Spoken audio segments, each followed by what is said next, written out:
Hello student, Kalyani IAS academy को online platform पर आपका स्वागत है। मैं हूं लखन दायमा, आपको एमपीएसआई के लिए हिंदी पढ़ा रहा हूं। फ्रेंड, पिछली क्लास में मैंने आपको उपसर्ग के बारे में पढ़ाया था, ठीक है। और आज मैं आपको पढ़ाने वाला हूं प्रत्यय के बारे में। तो आज की क्लास में मैं आपको पढ़ाऊंगा कि प्रत्यय किसे कहते हैं, प्रत्यय के प्रकार कौन कौन से होते हैं। इसके बाद फिर हम प्रत्यय को पहचानेंगे कैसे, ये सब आज की क्लास में मैं आपको पढ़ाऊंगा। तो चलिए इसमें शुरू करते हैं। प्रत्यय, ठीक है। तो प्रत्यय को इंग्लिश में हम सफिक्स कहते हैं।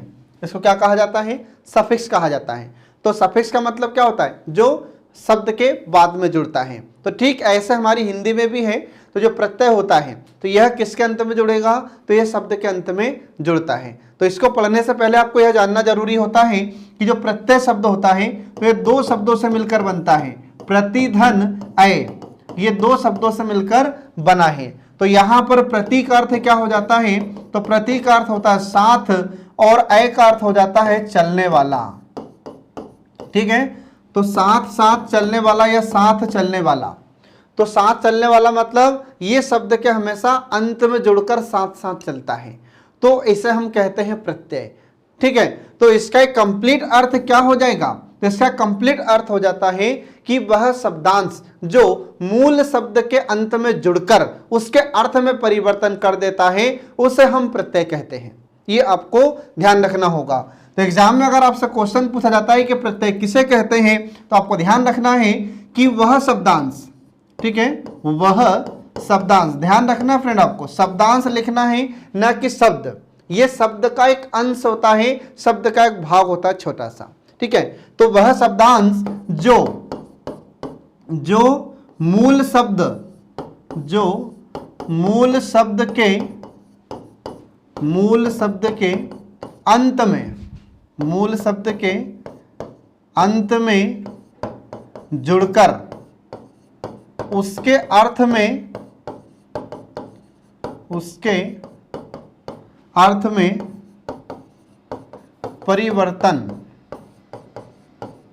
उसके अर्थ में परिवर्तन कर देता है, उसे हम प्रत्यय कहते हैं। ये आपको ध्यान रखना होगा, ठीक है।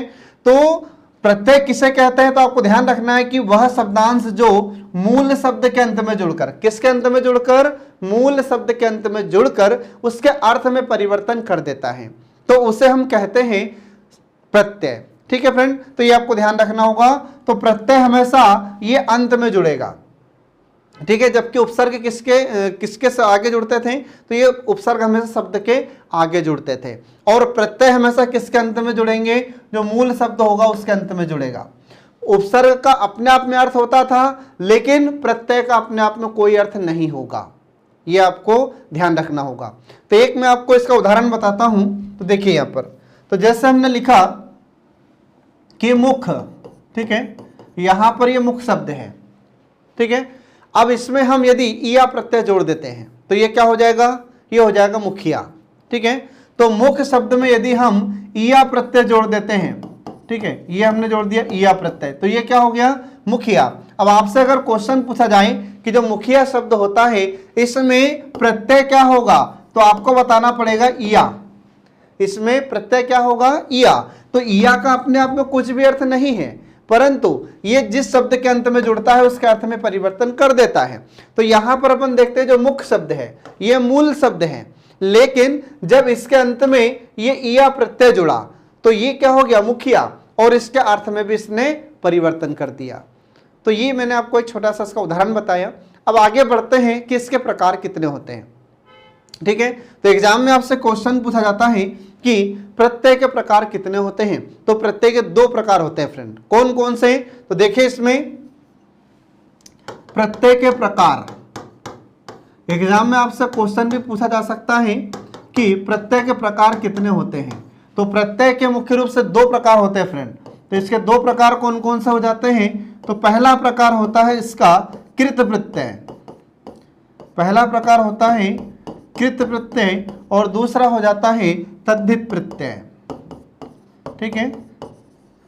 दूसरा होता है तद्धित प्रत्यय, ये आपको इसमें ध्यान रखना होगा।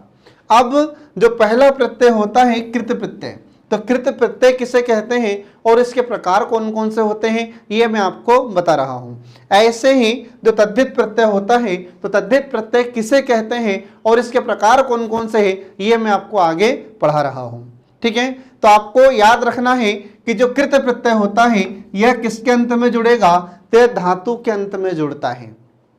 और जो तद्धित प्रत्यय होता है यह संज्ञा, सर्वनाम और विशेषण के अंत में जुड़ता है। ये आपको ध्यान रखना होगा। अब इसमें पहले हम शुरू कर रहे हैं इसमें कृत प्रत्यय को और उसके बाद में आपको पढ़ाऊंगा तद्धित प्रत्यय के बारे में। तो चलिए इसमें शुरू करते हैं पहले हम कृत प्रत्यय। ठीक है, तो पहले हम इसमें शुरू कर रहे हैं कृत प्रत्यय। प्रत्यय के दो प्रकार हैं। तो पहला प्रकार है कृत प्रत्यय। ठीक है, पहला प्रकार है यहां पर कृत प्रत्यय। अब कृत प्रत्यय किसे कहते हैं और इसके प्रकार कितने हैं और हमारी हिंदी में इसकी संख्या कितनी है, जो एग्जाम में आपसे बार बार पूछा जाता है। तो देखिए इसमें इसका अर्थ क्या होता है।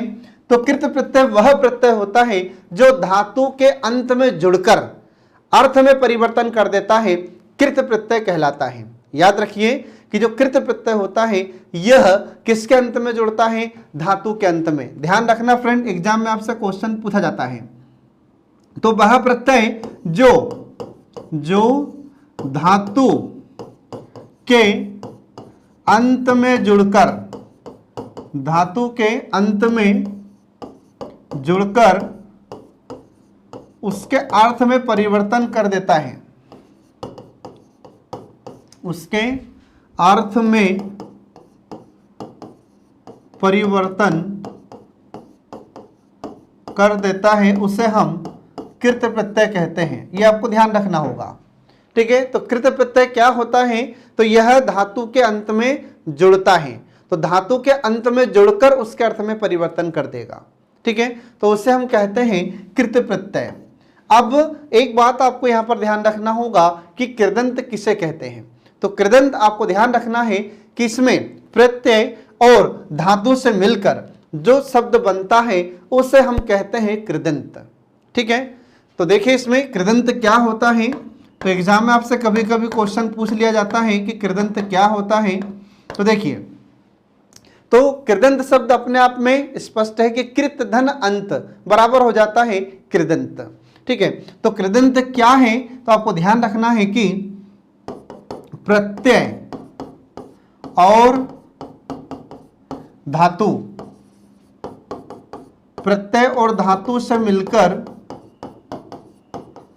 प्रत्यय और धातु से मिलकर जो शब्द बनता है, जो शब्द बनता है उसे हम कृदंत कहते हैं। ये आपको ध्यान रखना होगा। अब एक मैं आपको इसका उदाहरण बताता हूं। तो याद रखना है आपको कि पहले तो कि कृदंत क्या है, तो ये प्रत्यय और धातु से मिलकर जो शब्द बनेगा उसे हम कृदंत कहते हैं। अब मैं आपको इसका उदाहरण देता हूं, तो उदाहरण से स्पष्ट हो जाएगा आपको कि कृदंत किसे कहते हैं। तो देखिए कि यहां पर जैसे मैंने लिखा कि लिख, ठीक है, तो मैंने यहां पर लिखा है लिख। ठीक है, तो लिख यहां पर क्या है, धातु है। और धातु किसे कहते हैं, तो क्रिया का मूल रूप धातु कहलाती है।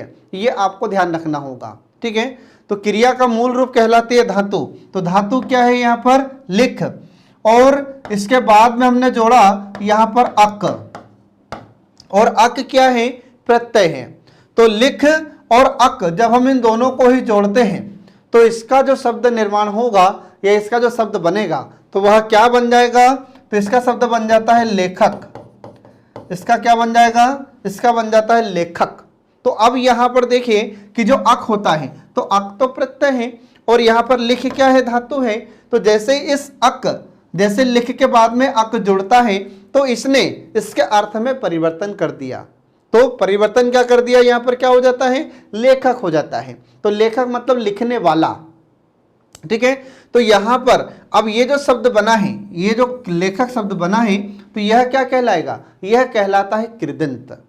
आ रहा समझ में, यहां पर जो लेखक शब्द बना है ये है कृदंत, क्योंकि यह प्रत्यय से और धातु से मिलकर बना है।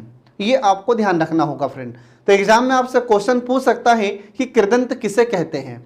तो कृदंत आपको याद रखना होगा कि कृदंत धातु और प्रत्यय से मिलकर बनने वाला शब्द होता है।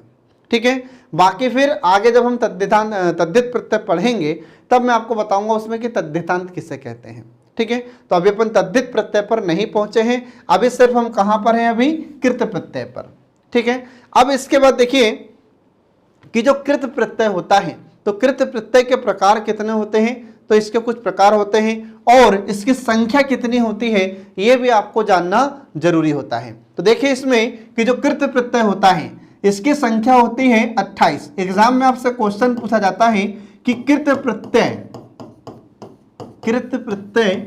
की संख्या, तो कृत प्रत्यय की संख्या कितनी होती है, तो ये आपको याद रखना है 28। ये कई बार एग्जाम में क्वेश्चन पूछा गया है कि हमारी हिंदी में कृत प्रत्ययों की संख्या कितनी होती है, तो हिंदी में कृत प्रत्ययों की संख्या 28 होती है, 28। ये आपको ध्यान रखना होगा। अब इसके बाद में कि जो कृत प्रत्यय होते हैं तो इसके प्रकार कितने होते हैं, ये देखिए इसमें आगे देखिए इसमें कृत प्रत्यय के प्रकार, कृत प्रत्यय। ठीक है, तो कृत प्रत्यय के प्रकार, तो इसके 5 प्रकार होते हैं जो आपको ध्यान रखना होगा। तो इसके 5 प्रकार होते हैं फ्रेंड। इसके 5 प्रकार कौन कौन से हैं, तो पहला प्रकार देखिए यहां पर कृतवाचक कृत प्रत्यय, कृतवाचक कृत प्रत्यय। दूसरा हो जाता है कर्मवाचक कृत प्रत्यय, कर्मवाचक। तीसरा प्रकार हो जाता है करणवाचक, या इसी को हम कारकवाचक भी कहते हैं। इसके बाद फिर अगला इसका प्रकार हो जाता है भाववाचक, भाववाचक कृत प्रत्यय। और लास्ट इसका जो प्रकार होता है वह होता है क्रियावाचक या क्रियाबोधक कृत प्रत्यय। तो क्रियाबोधक भी कह सकते हैं या क्रियावाचक कृत प्रत्यय भी कह सकते हैं। तो आपको यह ध्यान रखना होगा। तो एग्जाम में अगर आपसे क्वेश्चन पूछा जाता है कि बताइए जो कृत प्रत्यय होता है उसके प्रकार कितने होते हैं, तो जो कृत प्रत्यय होता है उसके प्रकार 5 है। पहला प्रकार होता है कर्तवाचक, दूसरा होता है कर्मवाचक, तीसरा होता है करणवाचक, चौथा होता है भाववाचक और 5वां होता है क्रियाबोधक। ठीक है, ये आपको इसमें ध्यान रखना होगा। अब इसके बाद में सबसे पहले हम शुरू करते हैं इसमें कर्तवाचक कृत प्रत्यय को। ठीक है, अब देखिए इसमें कर्तवाचक कृत प्रत्यय किसे कहते हैं, तो यहां पर देखिए इसमें पहला प्रकार इसका शुरू होता है कर्तवाचक कृत प्रत्यय। यह आपको ध्यान रखना होगा। ठीक है, कर्तवाचक कृत प्रत्यय। अब इसका मतलब क्या होता है कर्तवाचक कृत प्रत्यय का, तो यहां पर जो कर्त का मतलब क्या होता है, कर्ता। ठीक है, कर्त का अर्थ क्या हो जाता है, कर्ता, और कर्ता का मतलब करने वाला। तो फिर इसका अर्थ क्या हो जाता है कर्तवाचक कृत प्रत्यय का, तो वह प्रत्यय जो धातु के अंत में जुड़कर कर्तावाचक शब्दों का निर्माण करता है उसे हम कर्तवाचक कृत प्रत्यय कहते हैं। तो ये आपको ध्यान रखना होगा। तो इसमें किस प्रकार के शब्दों का निर्माण होता है, इसमें कर्तावाचक, ठीक है, इसमें कर्तावाचक शब्द का निर्माण होता है। ये आपको ध्यान रखना होगा। कर्तावाचक शब्द का निर्माण होता है तो उससे हम कहते हैं कर्तवाचक कृत प्रत्यय। तो ध्यान रखिएगा कि जब वे प्रत्यय जो धातु के अंत में जुड़कर कर्तावाचक कृत प्रत्यय का निर्माण करते हैं तो ऐसे प्रत्यय को हम कर्तवाचक कृत प्रत्यय कहते हैं। ये आपको ध्यान रखना होगा, क्योंकि जो कृत प्रत्यय होता है तो कृत प्रत्यय का मतलब क्या होगा, तो ये हमेशा धातु के अंत में लगते हैं। और धातु किसे कहा जाता है, तो धातु का सीधा सा अर्थ हो जाता है कि क्रिया का मूल रूप। तो मैं आपको इस कुछ उदाहरण के माध्यम से आपको समझाता हूं। तो देखिए इसके कुछ उदाहरण आते हैं। तो पहला हमने लिखा यहां पर, प्रत्यय, प्रत्यय लिखा, फिर हमने यहां पर लिखा धातु, फिर इसके बाद में इधर हमने लिखा कृदंत। ठीक है, इधर हमने लिखा यहां पर कृदंत। अब प्रत्यय है यहां पर अक, प्रत्यय क्या है अक। अब धातु क्या है, तो धातु है यहां पर चला। ठीक है, अब चला, तो चला क्या है, धातु है। अब धातु क्या होती है, तो क्रिया का मूल रूप धातु होती है। जैसे हमने बोला कि चलाना, तो चलाना में से अगर ना को हम हटा देते हैं तो क्या बचेगा, चला। ठीक है, जैसे हमने लिखा कि चलाना, तो चलाना क्या हुआ, तो चलाना एक क्रिया है, तो इसका मूल रूप क्या होगा, तो इसका मूल रूप होगा कि यहां से जब हम ना को हटा देते हैं तो क्या बचता है, चला। तो चला क्या है, धातु है। ठीक है, अब इस चला के अंत में जब हम अक प्रत्यय को जोड़ते हैं तो इसको जोड़ने से जो शब्द बनता है, तो शब्द क्या बना है, चालक।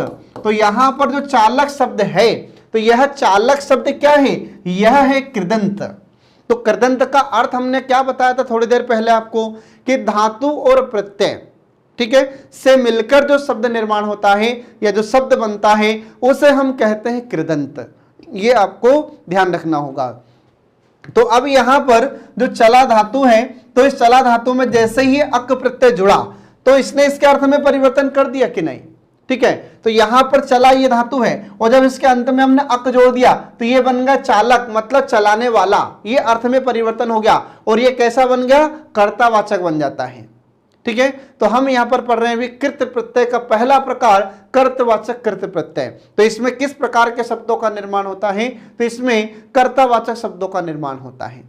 फिर इसके बाद में ऐसे ही अगला उदाहरण आता है इसका। तो अगला उदाहरण देखिए कि जैसे यहां पर हमने लिख दिया लिख, क्या लिख दिया हमने, लिख। तो लिख क्या है, यहां पर ये लिख धातु है, आ रहा समझ में। अब इसके अंत में जैसे ही हम ये अक प्रत्यय जोड़ेंगे तो इसका जो कृदंत बनेगा, मतलब जो शब्द बनेगा वह क्या हो जाएगा, तो वह हो जाएगा लेखक। और लेखक का मतलब क्या हो जाता है, लिखने वाला। तो यहां पर लेखक कैसा शब्द हुआ, ये हुआ कर्तावाचक, मतलब करने वाला। ठीक है, तो लेखक क्या करता है, लिखने का कार्य करता है। तो यहां पर हम देखते हैं कि जो लेखक है यह क्या है, यह कृदंत है। तो कृदंत क्यों है, क्योंकि हम देखते हैं कि लिख के अंत में जब ये अक प्रत्यय जुड़ा तो इससे मिलकर जो शब्द बना वह है लेखक, और यह लेखक शब्द क्या है, यह कृदंत है। आ रहा समझ में। तो ये आपको ध्यान रखना पड़ेगा फ्रेंड।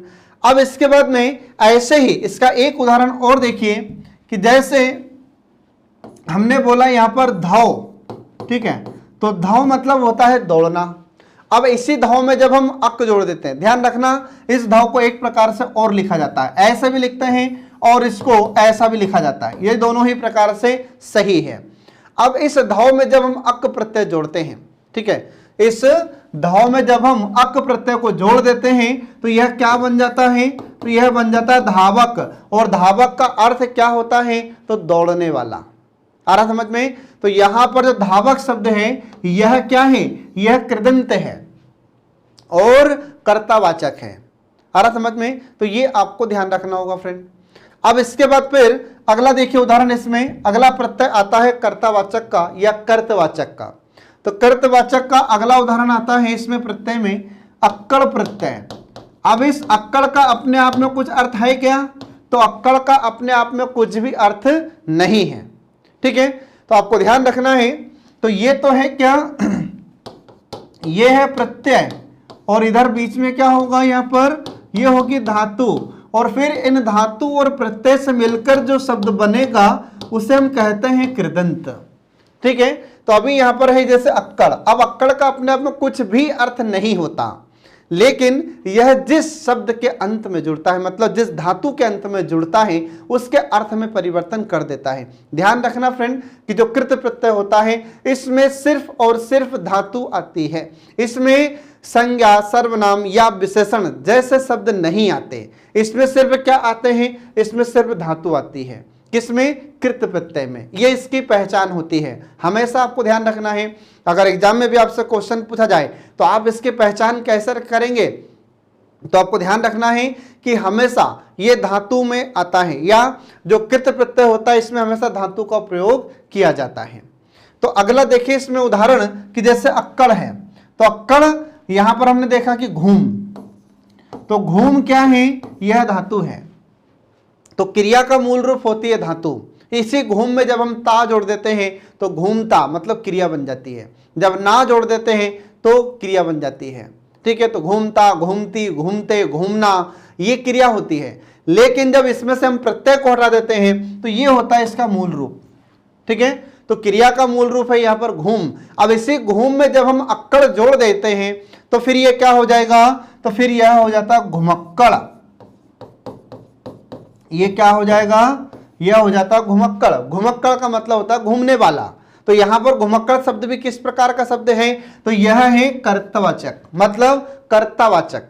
इससे हमें कर्ता का बोध होता है। और यहां पर जो घुमक्कड़ शब्द है तो यही क्या है, कृदंत है। तो कृदंत क्या होता है, तो जब धातु और प्रत्यय से मिलकर जो शब्द बनता है तो उसे हम कहते हैं कृदंत। ये आपको ध्यान रखना होगा। इसके बाद फिर ऐसे ही अगला उदाहरण आ जाता है कि जैसे पी, तो पी क्या है, धातु है। ठीक है, जैसे मैं लिख दूं यहां पर कि जैसे पीना, तो पीना क्या है, क्रिया है। और इसका मूल रूप क्या होगा, तो इसका मूल रूप होगा पी।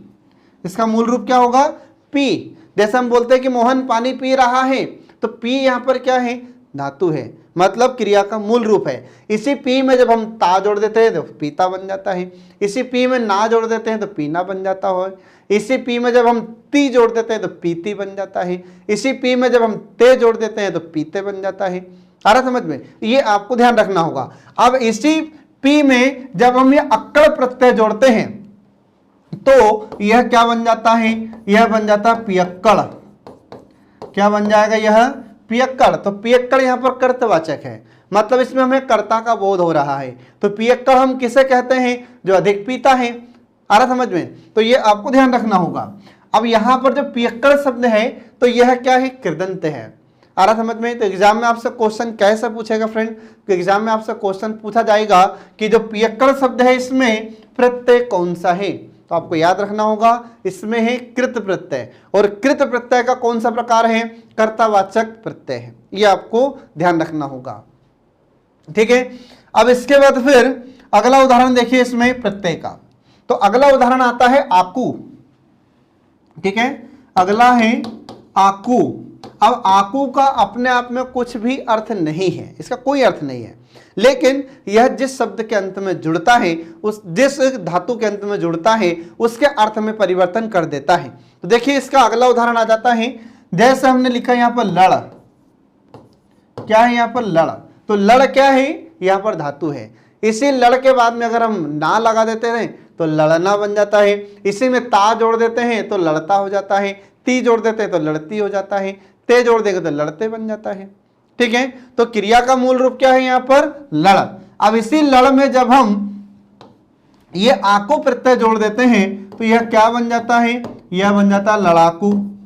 तो लड़ाकू यह कर्तवाचक प्रत्यय है, मतलब इससे हमें कर्ता का बोध होता है। तो लड़ाकू कौन होता है, जो अधिक लड़ने वाला होता है। ठीक है, इसके बाद फिर ऐसे ही इसका अगला उदाहरण आता है, इसे पढ़। अगला है पढ़। तो पढ़ यहां पर क्या है, तो पढ़ यहां पर धातु है। अब इसी पढ़ के अंत में यदि हम आकू जोड़ देते हैं तो यह क्या हो जाता है, तो यह हो जाता है पढ़ाकू।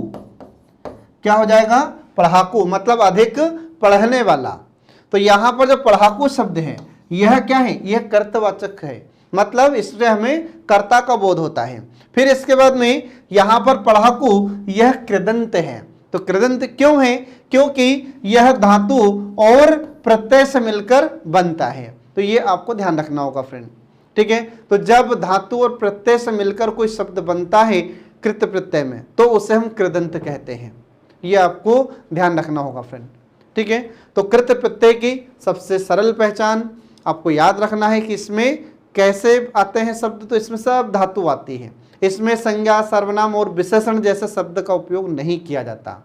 ठीक है, ये आपको ध्यान रखना होगा फ्रेंड।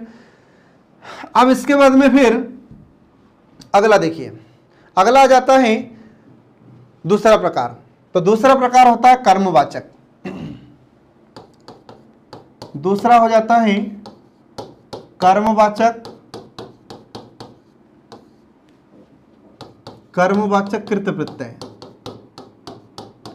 अब कर्मवाचक कृत प्रत्यय किसे कहते हैं, इसका अर्थ क्या होता है, तो कर्म का बोध कराने वाले प्रत्यय को हम कर्मवाचक कृत प्रत्यय कहते हैं।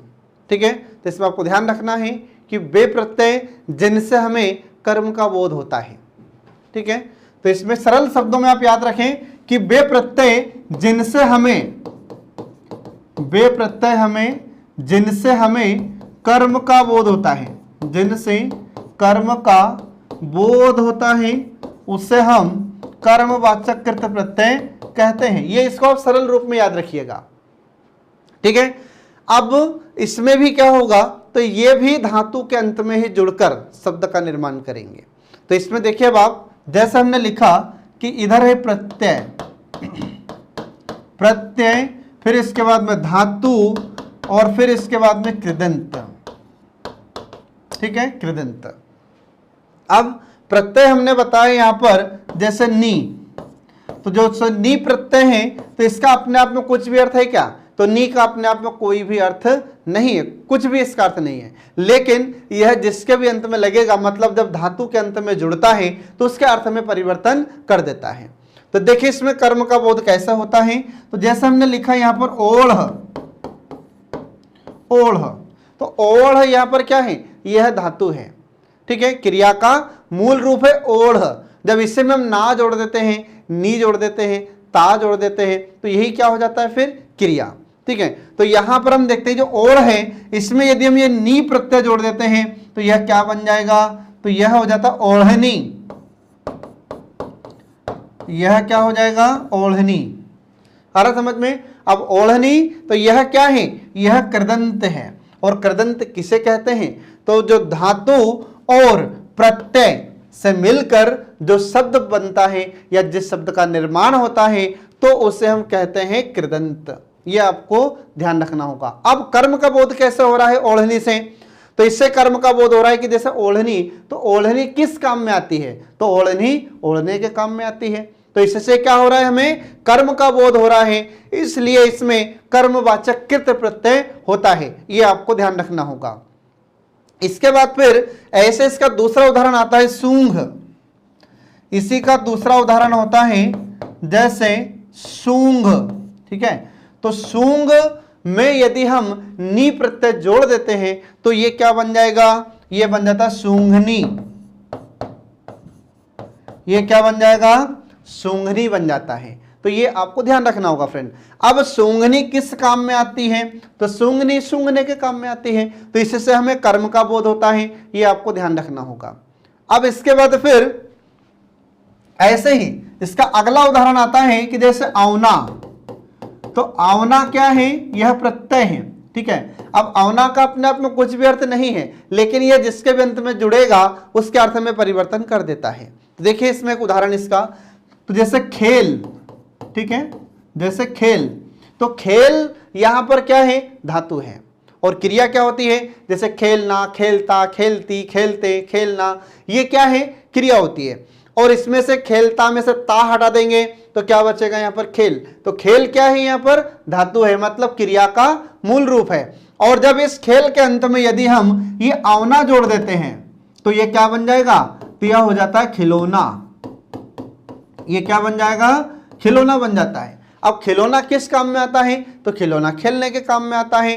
तो इससे हमें किसका बोध हो रहा है, तो इससे हमें कर्म का बोध हो रहा है। इसलिए यहां पर इसमें प्रत्यय कौन सा है, तो इसमें कर्मवाचक कृत प्रत्यय होता है। ये आपको ध्यान रखना होगा फ्रेंड। एग्जाम में क्वेश्चन कैसे पूछा जाएगा आपसे, तो एग्जाम में आपसे क्वेश्चन पूछा जाएगा कि बताइए जो खिलौना शब्द होता है, तो खिलौना शब्द में प्रत्यय कौन सा है, औना, ना, दोनों, इनमें से कोई नहीं। तो आपको बताना होगा औना प्रत्यय है। फिर आपसे पूछा जाएगा कि प्रत्यय का प्रकार कौन सा है, तो आपको याद रखना होगा कृत प्रत्यय है। फिर अगर पूछे कि कृत प्रत्यय का कौन सा प्रकार है, तब आपको बताना पड़ेगा कर्मवाचक कृत प्रत्यय। ये आपको ध्यान रखना होगा फ्रेंड, ठीक है। अब इसके बाद देखिए इसमें तीसरा प्रकार, तो कृत प्रत्यय का तीसरा प्रकार होता है कर्णवाचक कृत प्रत्यय।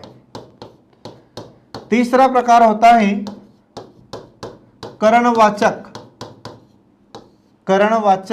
कृत प्रत्यय, ठीक है, कर्णवाचक कृत प्रत्यय। अब इसका अर्थ क्या हो जाता है, तो सरल शब्दों में आपको याद रखना है कि वे प्रत्यय जो धातु के अंत में जुड़कर साधन के रूप में प्रयोग में लाए जाते हैं या फिर साधन का बोध कराते हैं या क्रिया के साधन का बोध कराते हैं तो ऐसे प्रत्यय को हम करणवाचक कृत प्रत्यय कहते हैं। फिर से समझो इसका अर्थ क्या होगा, तो इसका अर्थ आपको ध्यान रखना है कि वे प्रत्यय जो क्रिया के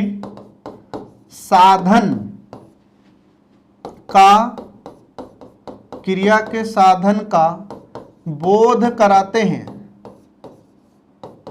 उसे हम करणवाचक कृत प्रत्यय कहते हैं। तो ये आपको ध्यान रखना होगा। तो सरल शब्दों में आपको याद रखना है कि करणवाचक कृत प्रत्यय किसे कहा जाता है, तो वे प्रत्यय जो क्रिया के साधन का बोध कराते हैं। किसका बोध कराते हैं? क्रिया के साधन का। अब आप इसका उदाहरण से समझिए, तब आपको जल्दी समझ में आएगा। देखिए इसका एक उदाहरण, ठीक है। तो यहां पर हमने लिखा प्रत्यय, ठीक है। फिर इसके बाद में धातु। जब तक ये कृत प्रत्यय चलेगा तब तक हर प्रकार में धातु ही आएगी, बीच में कहीं पर भी संज्ञा, सर्वनाम या विशेषण नहीं आएगा। अभी तक हमने आपको जितने भी उदाहरण बताए हैं कहीं पर भी संज्ञा, सर्वनाम या विशेषण आया है क्या? नहीं आया। तो क्यों नहीं आएगा? क्योंकि अभी ये कृत प्रत्यय चल रहा है और कृत प्रत्यय में हमेशा किसका प्रयोग किया जाता है? धातु का। इसलिए इसमें संज्ञा, सर्वनाम और विशेषण नहीं आएंगे। तो इसके बाद फिर देखिए कृदंत, ठीक है। अब यहां पर एक प्रत्यय हमने लिखा कि जैसे अन प्रत्यय। इस अन का अपने आप में कुछ अर्थ है क्या? तो इसका अपने आप में कुछ भी अर्थ नहीं है। अन का कुछ भी अर्थ नहीं है। अब हमने यहां पर लिखा धातु बेल। धातु हमने क्या लिखे यहां पर? बेल। अब बेल का अर्थ क्या होता है? तो बेल तो यहां पर धातु है, ठीक है। जब हम इसमें ना जोड़ेंगे, ती जोड़ेंगे, ता जोड़ेंगे, ते जोड़ेंगे, तब जाकर ये क्रिया बनेगी। तो बेल यहां पर क्या है? तो बेल यहां पर क्रिया का मूल रूप है, ठीक है। जब हम इसमें ये अन जोड़ेंगे, क्या जोड़ेंगे? अन, तो ये क्या बन जाएगा? तो ये बन जाता है बेलन, ठीक है। तो जब हमने धातु के अंत में ये अन प्रत्यय जोड़ा तो इससे जो शब्द बना है वह है बेलन। तो बेलन शब्द यहां पर क्या है? कृदंत है। और बेलन का अर्थ यहां पर क्या है? तो जो बेलने के काम में आता है। मतलब ये क्या है? बेलन ये क्रिया का साधन है। तो बेलन किस काम में आती है? तो बेलने के काम में आती है। रोटी बेलने के काम में आती है बेलन। तो क्रिया का साधन है कि नहीं है बेलन? आ रहा समझ में? तो इसलिए इस बेलन में प्रत्यय का कौन सा प्रकार है? तो इसमें करणवाचक कृत प्रत्यय होता है। तो हमने आपको बताया है कि जिससे हमें तो क्रिया के साधन का बोध होता है तो वहां पर यह करणवाचक कृत प्रत्यय होता है। तो ये आपको इसमें ध्यान रखना होगा फ्रेंड, ठीक है। अब इसके बाद फिर ऐसे ही कि जैसे खुरच, अगला शब्द है खुरच। तो खुरच में यदि हम अन जोड़ देते हैं तो क्या बन जाएगा? तो इसमें हो जाएगा खुरचन। ये क्या हो जाएगा? खुरचन, ठीक है। तो यहां पर हम देखते हैं तो क्रिया का साधन का बोध हो रहा है यहां पर खुरचन। अब इसके बाद फिर ऐसे ही अपन देखते हैं कि जैसे ढक। तो ढक यहां पर क्या है? धातु है। तो इसी ढक में जब हम अन जोड़ देते हैं तो ये क्या बन जाएगा? तो ये बन जाएगा ढक्कन। तो इसके रूप में भी परिवर्तन हो गया और अर्थ में भी परिवर्तन हो जाता है। तो ढक्कन किस काम में आता है? ढकने के काम में आता है। तो यह क्या हुआ? क्रिया का साधन। तो ये आपको ध्यान रखना होगा। तो एग्जाम में आपसे क्वेश्चन पूछा जा सकता है कि जो ढक्कन शब्द होता है इसमें प्रत्यय कौन सा है? तो आपको याद रखना होगा कृत प्रत्यय का। और अगर आपसे पूछा जाए कि इसमें कृत प्रत्यय का प्रकार कौन सा है तब आपको बताना होगा करणवाचक। फिर आपसे अगर ये पूछा जाए कि ढक्कन में प्रत्यय क्या होता है? अन होता है, न होता है, कन होता है, तब आपको बताना होगा अन प्रत्यय होता है, ठीक है। अब इसके बाद देखिए इसमें चौथा प्रकार। तो इसका चौथा प्रकार होता है भाववाचक, ठीक है। चौथा प्रकार होता है भाववाचक कृत प्रत्यय। भाववाचक कृत प्रत्यय। अब भाववाचक कृत प्रत्यय किसे कहते हैं? तो वे प्रत्यय जो भाव का बोध कराते हैं, ऐसे प्रत्यय को हम भाववाचक कृत प्रत्यय कहते हैं। तो ये आपको ध्यान रखना होगा। तो वे प्रत्यय जो भाव का बोध कराते हैं, वे प्रत्यय जो भाव का बोध कराते हैं ऐसे प्रत्यय को हम भाववाचक कृत प्रत्यय कहते हैं। ये आपको ध्यान रखना होगा, ठीक है। अब इसमें देखिए, तो इसमें प्रत्यय और इसके बाद फिर प्रत्यय और फिर इसके बाद में याद रखना है आपको धातु इसमें आती है, और फिर धातु और प्रत्यय से मिलकर जो शब्द बनता है उसे हम कहते हैं कृदंत। क्या बनता है? कृदंत। अब इसके कुछ उदाहरण से आप समझिए कि जैसे हमने लिखा यहां पर आओ, ठीक है, आओ, तो आओ का अपने आप में कुछ भी अर्थ है क्या? तो आओ का अपने आप में कुछ भी अर्थ नहीं है, लेकिन यह जिस शब्द के, जिस धातु के अंत में जुड़ता है उसके अर्थ में परिवर्तन कर देता है। जैसे हमने लिखा यहां पर घूम, ठीक है, क्या है यहां पर? घूम। तो घूम क्या है? धातु है। अब इस घूम के अंत में जब हम आओ जोड़ देते हैं तो ये क्या हो जाएगा? ये हो जाएगा घुमाओ। क्या हो जाएगा? घुमाओ। तो घुमाओ से हमें किसका बोध आ रहा है? तो घुमाओ से हमें एक भाव निकलता है, एक भाव हमारे मन में उत्पन्न होता है जिसको हम भाववाचक प्रत्यय कहते हैं। तो आपको ध्यान रखना होगा। तो इससे क्या हो रहा है? तो धातु है घूम और प्रत्यय है आओ, तो इसके दोनों से के मिलने से जो शब्द बना है वह है घुमाओ, और यह घुमाओ भाववाचक शब्द होता है, इसमें भाव का बोध हो रहा है।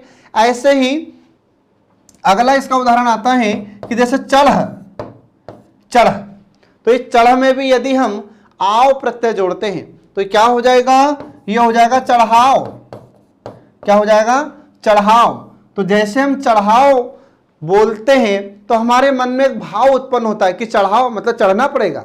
आ रहा समझ में? तो फिर यहां पर ये किस प्रकार का शब्द होता है? तो यह होता है भाववाचक शब्द। ये आपको ध्यान रखना होगा।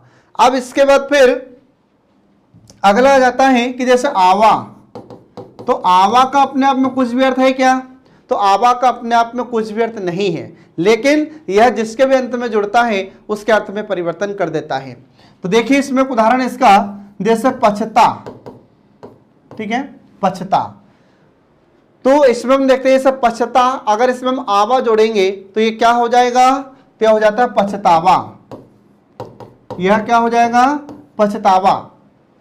तो पछतावा शब्द भी कैसा है? यह एक भाववाचक शब्द है, इससे हमारे मन में एक भाव उत्पन्न होता है। हम बोलते क्यों पछता रहे हो? आ रहा समझ में? तो ये आपको ध्यान रखना होगा।